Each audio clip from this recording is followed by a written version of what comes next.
अस्सलाम वालेकुम। आज हम बनाएंगे पेशावर और कोयटा की मशहूर ट्रेडिशनल रोश की रेसिपी, जिसको नमकीन गोश्त भी कहा जाता है। लेकिन हमारे यहाँ ना नमकीन गोश्त थोड़ा सा और तरह से बनाया जाता है, वो भी बहुत मज़े का बनता है। लेकिन पेशावर की मशहूर नमकीन रोश की तो क्या ही बात है। इसको हम आज घर पर बहुत ही आसानी के साथ बनाकर तैयार करेंगे। रेसिपी पसंद आए तो फ्रेंड्स और फैमिली के साथ ज़रूर शेयर करें। तो चलिए रेसिपी शुरू करते हैं। इसके लिए मैंने यहाँ पर मटन लिया है, 1.5 किलो इसका वज़न है। और यहाँ पर देखें बोटी का साइज़ थोड़ा सा बड़ा है, हड्डी भी है और साथ में इसमें चर्बी भी लगी हुई है।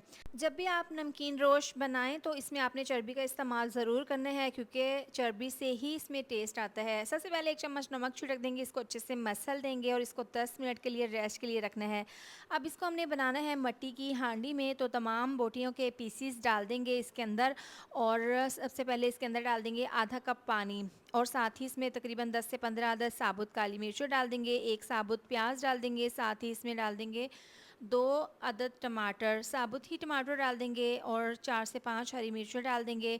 अब इसमें एक साबुत डाल देंगे लहसुन और 1 चम्मच इसमें नमक डाल देंगे। नमक हमने पहले बोटियों पर भी लगाया था। इसके बाद आटे को रोल बनाकर इसके किनारों पर इस तरीके से आटा लगा देना है और इसको कवर करके पकाना है। पहले तेज़ आंच पर 5 मिनट के लिए पकाना है। जब आपकी हांडी गर्म हो जाए तो नीचे से आंच बिल्कुल स्लो कर देनी है और इसको पूरे 3 घंटे के लिए आपने पकाना है। यहाँ पर मैंने पानी का इस्तेमाल इसलिए किया था क्योंकि बोटियों का साइज़ थोड़ा सा बड़ा था। अगर आपकी मटन की बोटियाँ थोड़ी सी छोटी हों तो आपने इसमें पानी बिल्कुल भी नहीं डालना, क्योंकि ये भाप में स्टीम में ही आपकी बोटियाँ गल जाएंगी।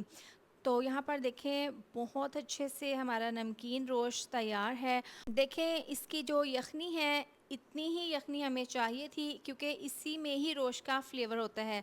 तो अब इसको प्लेट में सर्व कर लेंगे। बहुत ही लजीज, बहुत ही लाइट से मसालों से बना हुआ ये नमकीन रोश एक बार खाने के बाद आप सब भूल जाएंगे। बहुत ही लजीज बनता है, आप इसको ज़रूर बनाएं। रेसिपी पसंद आए तो वीडियो को लाइक शेयर सब्सक्राइब ज़रूर कर दें। मिलते हैं नेक्स्ट वीडियो में। अपना बहुत सारा ख्याल रखें। अल्लाह हाफिज़।